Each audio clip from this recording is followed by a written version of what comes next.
And the winner is, well, we're going to tell you that in this show. Just like in the movies and the actors, they all receive those big awards that we just saw. So do the books and the authors and the illustrators each year. And January is that month. American Library Association, the ALA, YALSA, a young adult service, and the Elks Group all give awards away, and that is what we're going to talk about here today. And I brought some of your youth librarians along with me today. So I'm Jerry Hyde. Welcome to a special edition of the Well Read Show. And with me I have Danielle, our youth librarian. Danielle, can you tell us a little bit about yourself?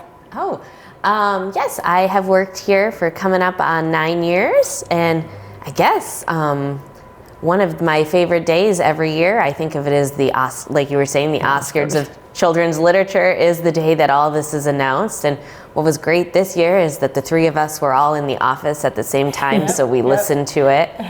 It was great. Yes, and we were having moments of, yes. And we don't own that one. That's always the fear. Or we own that one, in which we do a very good job of that. It's always our goal every year is to have all of them that are on the list. Yes. So we did good this year. We invite you both here today because you're our selectors. So Danielle, can you tell us a little bit about what you select in the Youth Services Department? I select board books, I select picture books, I select puppets, and I select music and movies. All right, so she knows a little bit about some of the stuff that's downstairs. A little bit. A lot about it. So, and my second guest is Bree, and she's also a youth services librarian at your Ames Public Library. And Bree, can you tell us a little bit about yourselves? I'm also almost going on 8 years. You're almost 9, and here at the library, and it's been fun. And I get to dabble in a whole bunch of different things. And so I do juvenile stuff, juvenile fiction, graphic novels, beginning reader things in the ETR section, and just lots of different things, lots of digital things like the apps that we have and things like that I get to help with. So it's a lot of fun. So we've got the only person we're missing is Tomvi, our young adult, but we can take her spot for a little bit, at least just for the few books that we have here. We all like to cross over. We read all anyways. Sometimes we're real good at it, and sometimes we're not necessarily good at it. But so I'm going to hand the ball back over. The ball. Hand the ball back over to you, Danielle, and let's talk about the Prince Award, which is an award given to a young adult author, and for the best book, young adult author for the year previous. So. So this year the book was We Are Okay. So this won the big award, the Prince. And it was by Nina LaCour, and I actually picked it up last summer when it came out, not because I had heard any Prince buzz, but just because I happened to really like this author, Nina LaCour. This one is a really good book. It's shorter, and it's I keep describing it to people as quiet. It's very much about a girl trying to figure out her grief and her sense of betrayal. Her grandfather passes away, and she feels very, grief-stricken. He's the one who raised her since she was 3 or 4 years old. She's all alone in the world, and she feels betrayed by him, that he left her. And as you continue reading the book, you're going to find out why she feels just so betrayed, and why she felt like she needed to leave her entire life behind her when she went to college. She took a suitcase, and she just left. And she's living. This book takes place in the dorms over Christmas break, where she has finagled her way into staying. She's basically told the college, "This is my home. This is where I live. Why I can't leave." And so she's.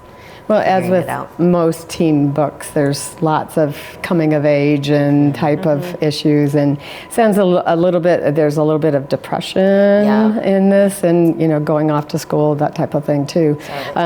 So you talked about the Prince being the big award, and unfortunately or fortunately, I remember when it came out, and it was younger in my career. And so it's not been a long time in the running. It was named after a school librarian in Topeka, Kansas, so not very far from here.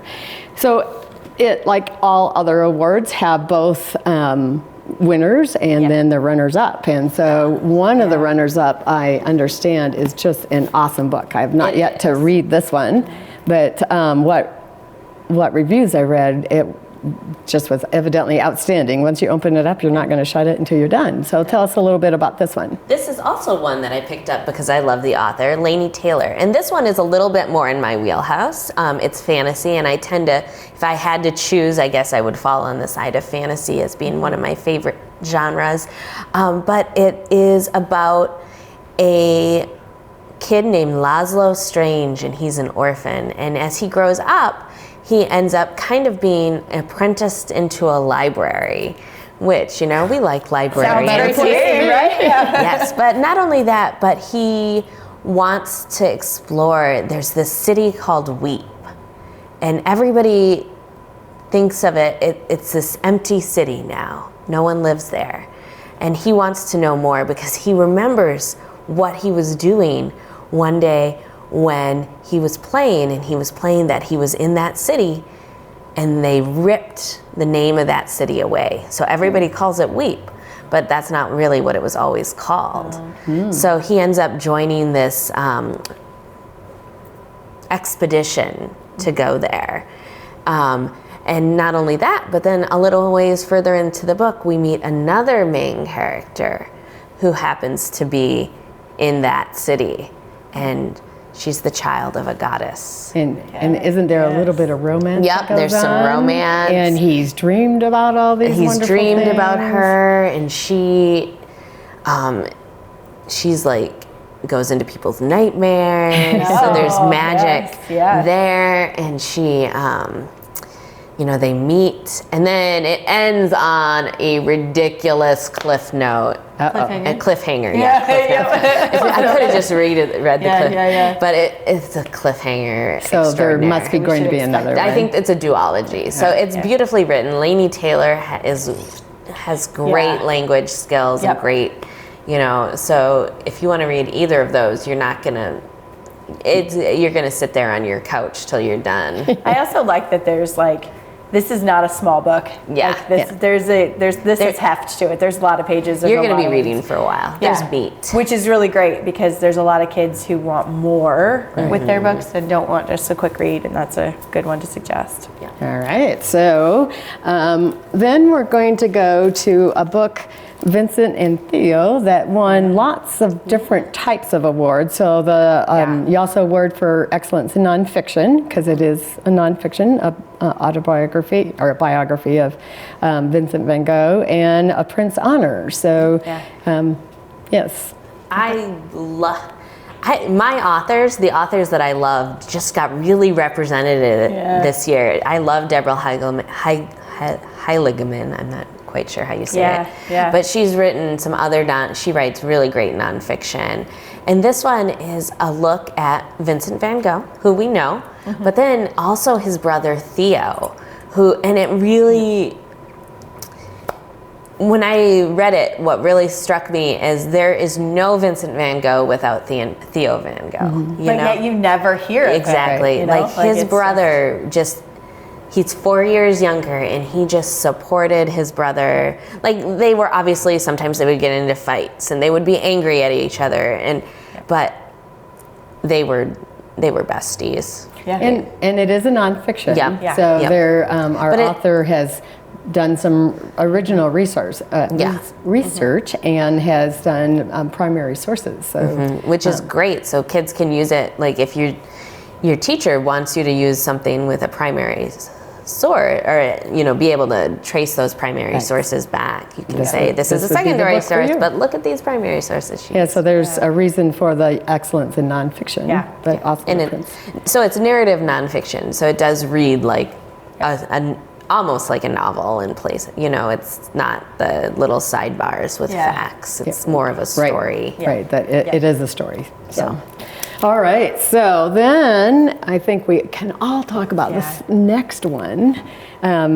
So this one received the Newbery Honor and the Printz Honor and the Coretta Scott King Author Honor book. And the audiobook also won Right. the Odyssey. The Odyssey. Yep, and was read by the author, Jason Reynolds. So, And if you've not seen Jason Reynolds either on YouTube and seen some of his interviews or read any of his books, it's a must. It has to be on your to-do list or your bucket list because he is awesome. He's so engaging. And this one, I have to tell you, I've been telling everyone this. Every time I get on an elevator, I think about this You think of it, book. right? After and reading I think it? when that opens up on the floor, somebody's going to come in, and I'm going to be, oh my goodness. Yeah. Whole book. Well, the first few chapters don't take place in the elevator, but the rest of the book It's one elevator ride down. To the next floor, to the next floor. I would say like Thus, a long way down. Yeah. Yes. But what's really cool is that it's not, it's done in verse. Yeah, So it's kind of a quick read as well, but the setup of the book is awesome But too. a quick read does not necessarily mean that it's an easy read. No. Because this is not a light, fluffy book. No. This is a kid who has, his brother has just died and Well, no, not just died, has been shot. has and been killed. shot. Right I in mean, front by of the someone apartment else. building. Right. Yes, yeah. And so the rule of their life is there's 3 rules, and one of them is you get revenge if something like this happens. So he's basically faced with this dilemma of, I have to get revenge. This is on me now, and revenge means killing whoever just killed your brother, and that's a huge weight to have on your shoulders, and it is weighing him down as he's in this elevator, and this process that he goes through to figure out if this is the right thing to do and why these rules are in place and who his brother was, and it's fabulous. And even, and there's the no snitching and no crying and to get revenge. But as he goes down to each floor, he finds out that getting revenge isn't always the correct thing or even the correct person is revenged on and has been killed. So, and the other thing that the people who join him on the elevator, they aren't living any longer. Right. Yes. You should say that. Yes. Yeah. And I've seen some discussion about that they think he's also a ghost. Yeah, which turned a little bit of a twist because it too ends in and I'm not going to tell the ending because you have to read this book. It's really good. You have to read this book. It is really good. But the ending is kind of left undone. Open. It's an Open-ended. open-ended. Open-ended, so it is a fabulous book. And Jason Reynolds is also All Iowa Reads youth book that we have. He's written a book called Ghost that we highlighted last year and how great and fabulous it is. So we chose that as an All Iowa Reads program that we're going to do and a book discussion. So you have not seen the last of Jason Reynolds here in the Ames Public Library area and or in the state of Iowa or nationally. I think we've just seen a couple years of him and he's still got lots of things to go. Thank goodness. And ironically, he didn't read his first book until he was like 18 or 19. Really? So, Really? he was not a book reader at all. And he loves the World Book of Guinness Book of World Records. And he talks about in some of those interviews too of how he thinks that the Guinness Book of World Records has gotten really cheesy. and now everybody can have an award, and he didn't feel that way. And Walter Dean Myers was one of his role models, and his son, Walter Dean Myers' son, had talked to Jason Reynolds and told him that he needed to start writing and to get right out there. So excellent author, and like I said, we haven't seen the last of him yet. So A Long Way Down by Jason Reynolds. So there's some other really fabulous a new author that's come up, and that is the Angie Thomas, The Hate U Give. And not only is it the topic of lots of things that are in the news recently and in the past, but she, Star is the main character's name, and she is a witness. she was in the car when this friend of hers stepped out of the car. They got stopped by the police. He got out of the car. He was reaching in, concerned with Star, making sure she was okay, and the police officer shot him and killed him. And so she's the witness, and then it's all about her. Should she do the witness? Should she tell? Should she not tell? Kind of like A Long Way Down in that manner. But so there's a lot of plot to that with the suburbs of popularity of mid-white areas. Yep. And her uncle is also a police officer, so there's a little tie-in to the police station. And so The Hate U Give, I didn't read the book. I listened to the CD on it, and it also was an award-winning Odyssey award-winning. So The Hate U Give is another awesome book to take a look at, and a great discussion topic. And so then last, we're going to talk about our Newbery Award winner, and I think we need to be honest about it. Yeah, just because you win an award doesn't mean we like it, right? Well, yeah, and We liked it. yeah, we both read it, and I liked it. It was good. It was fine. But sometimes you pick up the award winner and you're just like when Kelly Barnhill won the other day for last year, was it? And for The Girl Who Drank the Moon, you pick that up and you're in the first chapter and you're like, oh my gosh, this is so like the writing and you can tell the plot and the story, and it's just impactful. This one I got to the end and I was like, huh. Okay, yeah, that was good. Like, it just didn't have that impact that I was expecting. So this is one of those ones where it's a really good book, and there are definitely people I would recommend this to. It's got a great set of characters. It's kind of like Wonder, where there's like 3 main characters and the chapters alternate between who's telling the story, which is really fun, because then you really get to know 3 characters very well, and you get to see how their storylines interact, which I really like when authors do that. And it's about a girl who's deaf and has hearing aids, and some of the conflict and stuff that she has to deal with on a regular basis of people who don't understand that she's a normal person. She just can't hear. Even her she's parents. not treat her differently just because she can't hear, and she's not and she's a very strong independent person, which is great. You also have Virgil, who is very shy, very quiet, in a family that is very boisterous and very outgoing. They talk in exclamation points is how he talks about it. Extroverts unite in that family. Yeah. And so he's this oddball out, and they don't understand him, and he doesn't really know how to have a voice in this family. And then you also have another friend who kind of bridges the gap between them. She calls herself a psychic, and so she has one client. Or Virgil. Yep. 2 by the end of the book. Oh, yes. And and so she kind of bridges this gap between these characters and stuff. And there's a bully in it too, and the bully does something to Virgil, and he ends up, you can kind of see on the front, he ends up in the bottom of a well because Willie has played this prank that's just not very nice.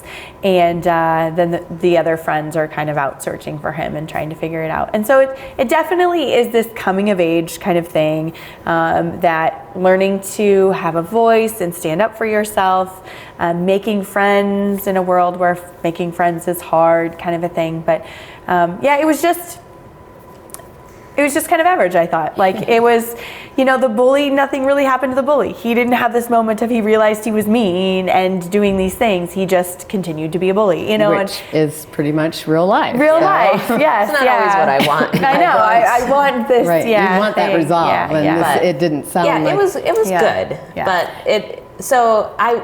we were talking, we would love to be a fly on the wall to hear, was it the author's word choice, what really got them? So let's talk about the award a little bit. Yeah. So it's a John Newbery Award that's been around for a long, long time, since the early 1920s, so. And was chosen by Frederick Melcher, or solicited by Frederick Melcher to honor John Newbery, who was a publisher at the time.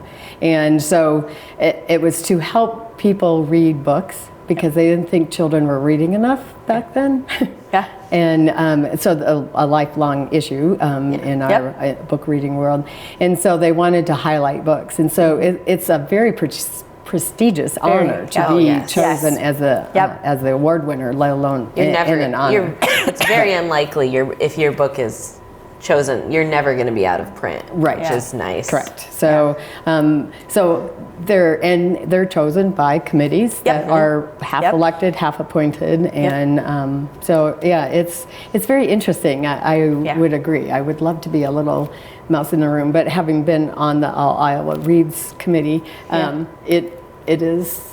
It's very interesting, the discussions that are there and who brings what to the table. So, and this Newbery Committee chose some really interesting books. They chose this one, which is a juvenile fiction, which not all the time, but most of the time Newbery books go there. Right. But they also, The Hate U Give is a Newbery honor, and so is A Long Way Down. So they chose two young adult books as well, which makes, I mean, it goes up to age 14. Yeah. So so. Yeah, they definitely skewed to the older end this year, which is nice to hear because some years it skews younger, you know, when the picture book they one did and stuff. choose a picture book as well. So, you talk picture book, so let's talk picture book. And the Caldecott honor, where'd it go? The Wolf in the Snow. Yes, so that one won this year. Yes. Yeah. So it's a nice wordless book. Pretty much. About, Very few words. About this wolf and this young person. Yeah. This little girl, they both get lost. Yeah.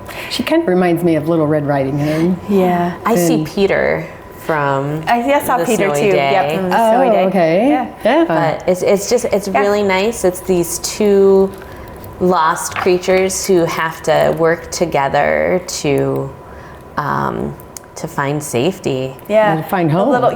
There's this big snowstorm coming, and the little girl's on her way home, and she finds this wolf that's obviously not where it should be and is lost, and she's going to make sure that she gets it there and gets it home. Yep. She has that empathy for the wolf and gets him home, but then she's still lost. Yeah. But then Yeah.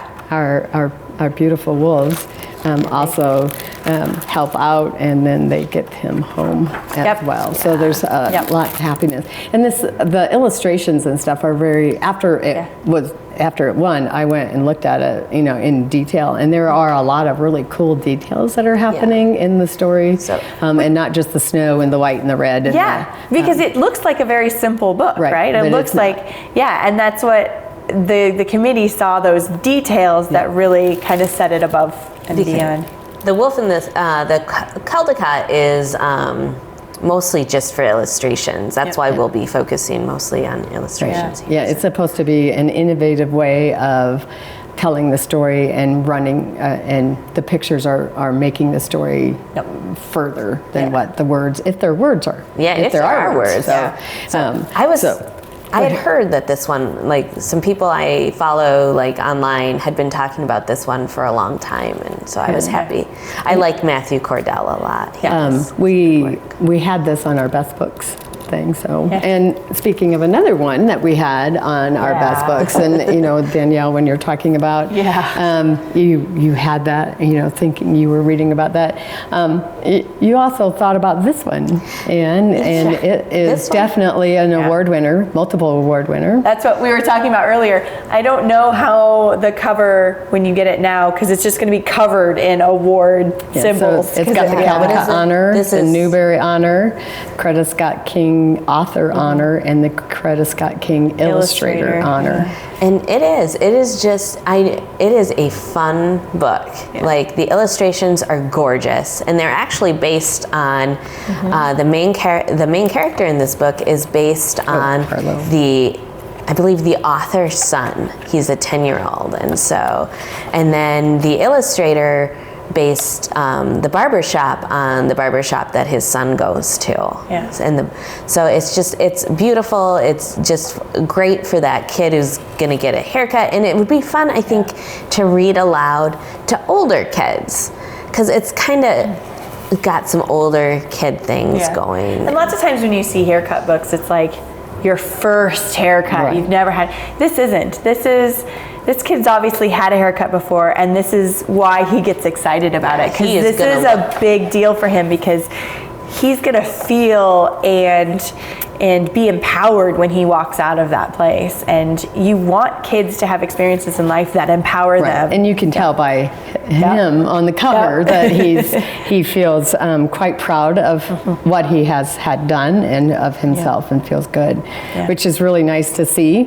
After all the young adult ones that we were talking about, this is really good to see, a positive image, and not having something bad happen. It's a day-to-day, regular, routine type of thing that happens in everybody's lives. We need those books. And we need those books. And that's what kids like to read too. Like, they like to read things that they understand, and like going to get your haircut is something they understand. And when it's so well done, a book that's so well done, this is an easy one for us to get behind and like.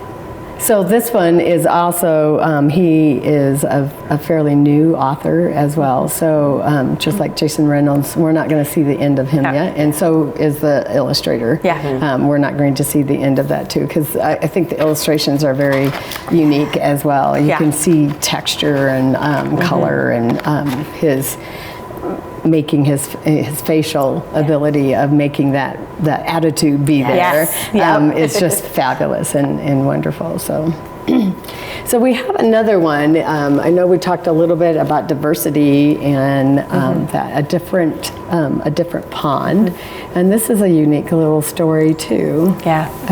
This is another Caldecott honor, and I told Bree, you have to read it. It's set in the Twin Cities, and I'm from Minnesota. So tell us a little bit about this book of family and tradition and hope.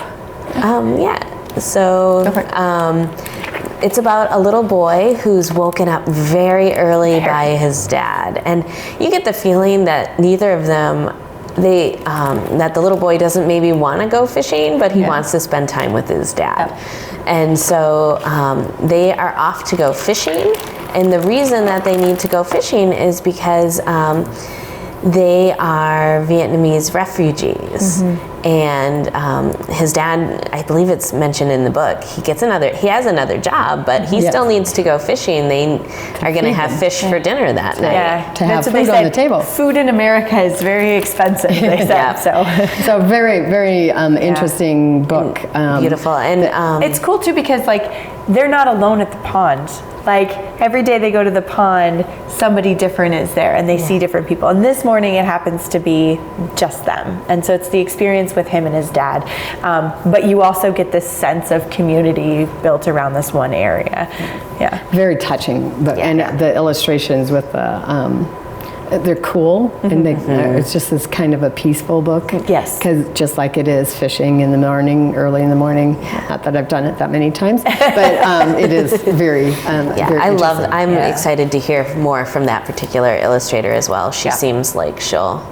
So we're going to jump to our beginner reader books, and Bree, this is your area of purchasing and selecting. So tell us a little bit about our Geisel honors and Geisel winners. There's some really, really good ones here. I'll jump. Charlie and Mouse was the winner, and then that one and King and Kayla, I was thrilled. You had chosen this for our best books. I was thrilled. King and Kayla is just this super cute early chapter book. I mean, very early chapter book. And it's a mystery, which I think kids, when they're starting to read, mysteries really are motivating for them, because they're really engaging. And it's really hard to do a mystery well in a beginner reader, because you don't have many words to work with, and so you're trying to put a sentence together, much less build this plot and this, and this is very well done. There's obviously a problem, and there are clues to get there to the final solution and figuring it out. And the characters are great, and it's very well done. And there's a few other King and Kayla ones. So I'm going to just put this out here because it's fun. Noodle Heads, and Noodle Heads is a storytelling story that is now printed in a book. Kind of crazy and wild, but it is what it is. Yes, right? Well, thank you both for sharing your expertise, and thank you for purchasing and keeping Ames Public Library right up there where we're supposed to be at with the cutting edge type of stories that we have. So if you haven't read any of these, be sure and come in and put holds on them, because that's where they're all at, is holds. As soon as we return them, they'll be going off onto the hold shelf. But you can put a hold on yourself, and there are plenty of others that we didn't even get to, so the excellence in nonfiction are just fabulous, and there's some more picture book Caldicots, and just a whole bunch of different types. So I'm going to end with our award to the Lifetime Achievement, Coretta Scott King, to Louise Greenfield, and end with one of her poems, and it's all about words. So I'm just going to read you the poem and let you think on that, and then say goodbye. In the land of words, I stand as still as a tree, and let the words rain down on me. Come, rain, bring your knowledge and your music. Sing while I grow green and full. I'll stand as still as a tree, and let your blessings fall on me. Until next time.